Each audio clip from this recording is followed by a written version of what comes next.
Hello. About cable management in Asiair, almost everyone has got this configuration.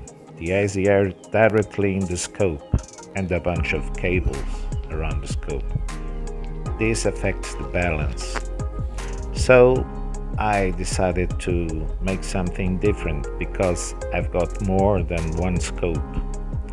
That means if I want to change the scope, I will have to change the position of the Asiair from telescope to telescope.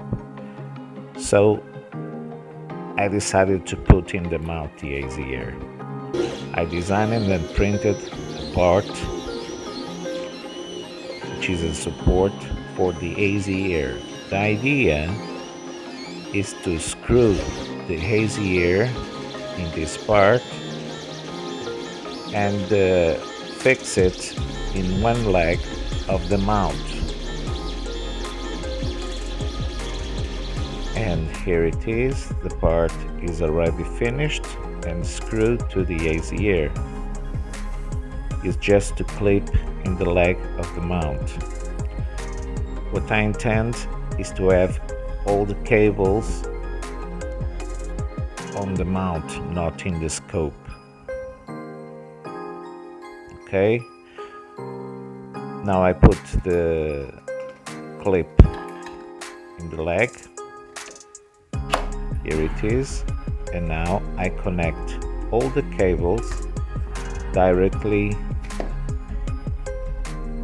in the mount. That means the weight is not in the scope, but weight will be in the mount.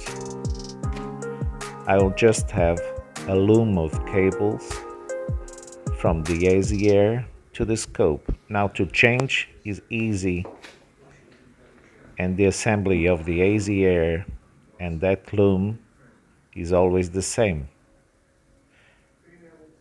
Thanks for watching.